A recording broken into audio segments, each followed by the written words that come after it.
digital marketing can be a front door to your business. It's not the holy grail. It's not the main entry. It can be a main entry, but it's one of many entry points to your business. But ultimately, it's not about the front door. It's about what happens once someone steps in. And that is your responsibility. What's up, the Tactical Empire? It is Shawn coming live solo today to talk quickly about digital marketing for business owners. We mentor a ton of business owners.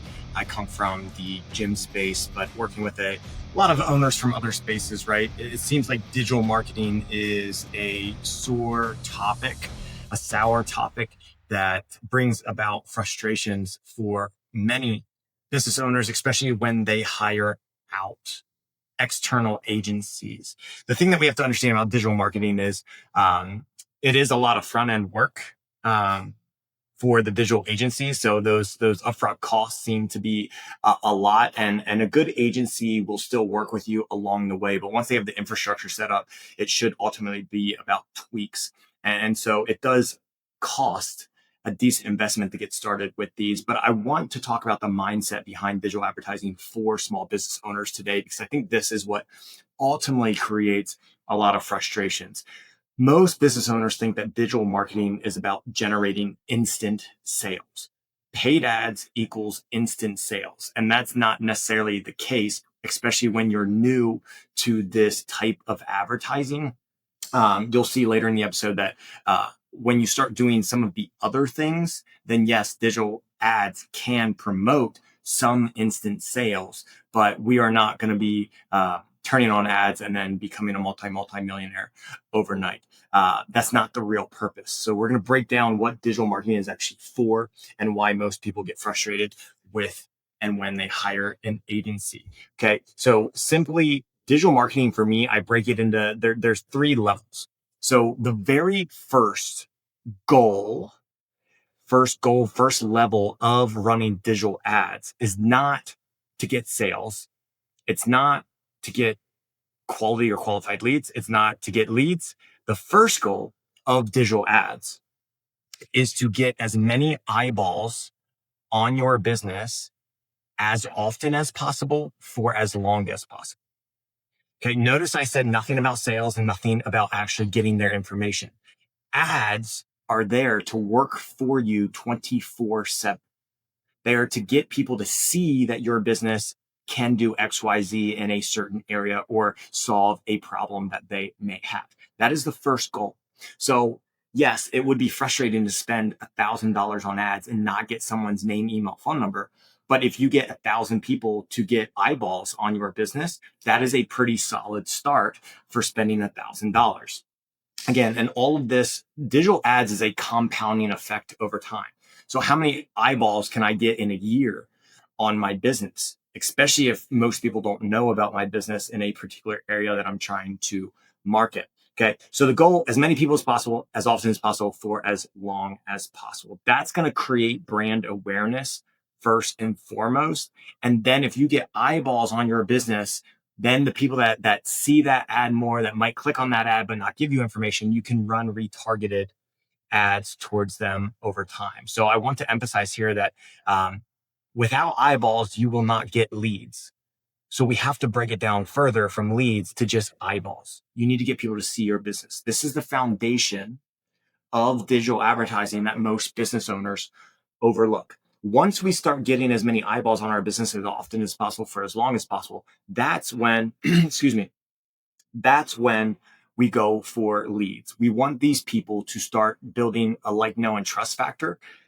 That may not come from digital ads, but the digital ads is the gatekeeper, the doorway for more of these people to get on our website or get on our Instagram or Facebook or social media platforms and actually read our content, get social proof by looking at how many followers we have, how much engagement we have, looking at the content, clicking on our click-through links and seeing our reviews for our product or service. This is how you get social proof. This is how you get a like, know, and trust factor.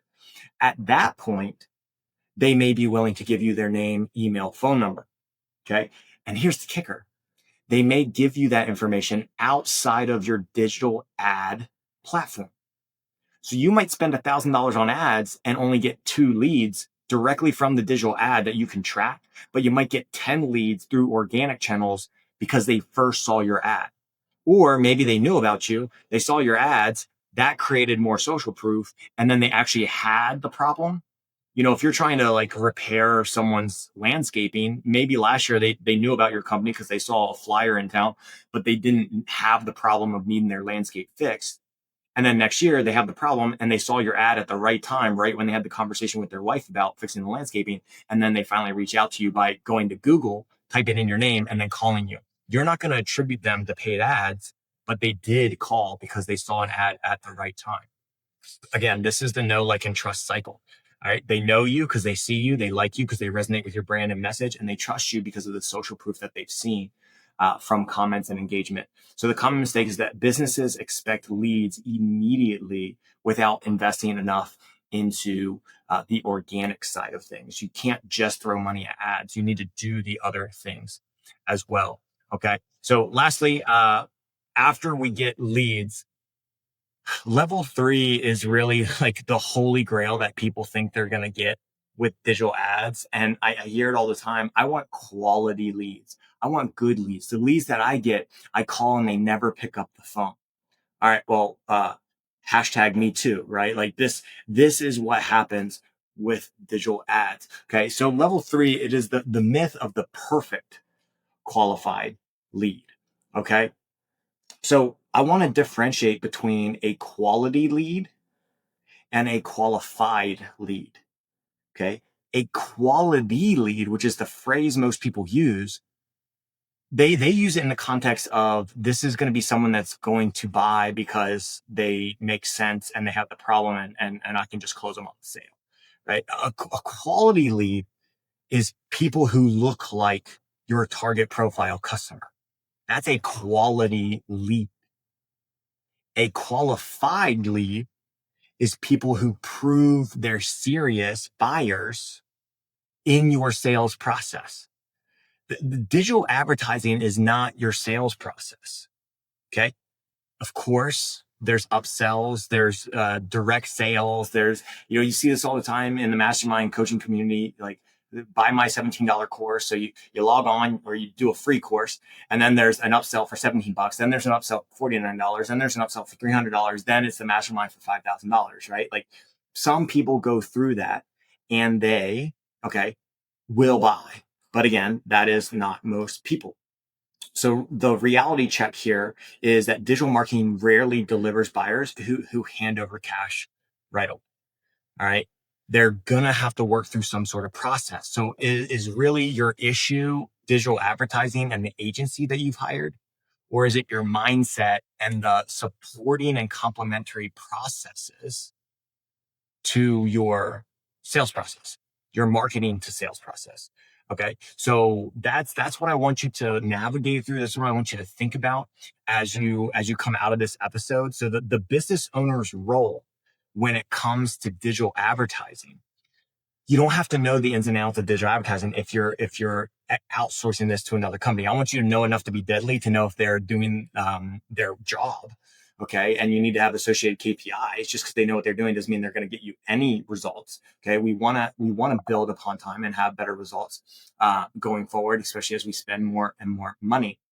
But your role as a business owner is to start digital ads to get attention, then convert those eyeballs to leads. Then it's up to you to qualify the leads, regardless if they're quality leads or not. Okay. It's the business's responsibility to qualify the leads, to nurture the leads, and ultimately close the sales. It is also your responsibility to do all the supporting things of posting organic material, getting reviews that will support when people do their own research. In the year 2025, people have more hesitation to hand their money over to people that they don't know. So they are going to do their research more now than ever. They will look at your reviews. They will look for comments. They will make sure that you are a company of value to them. Okay. Digital marketing can be a front door to your business. It's not the holy grail. It's not the main entry. It can be a main entry, but it's one of many entry points to your business. But ultimately, it's not about the front door. It's about what happens once someone steps in. And that is your responsibility. That is not the digital advertising agency's responsibility. Okay. So here's my recap. The purpose is to get attention, eyeballs, convert those to leads through know, like, and trust factor. And then finally to qualify the leads and close sales. Okay. So stop expecting digital marketing to be magically delivering buyers to you. Instead, look at your entire system so you can support the digital marketing efforts from whoever you hire. Follow us on social media. Go to our website, thetacticalempire.com. Find us on Instagram. Shoot us a message. You can email Jeff and I directly anytime you want. Jeff at thetacticalempire.com. Shawn, SHAWN, at thetacticalempire.com. Thank you.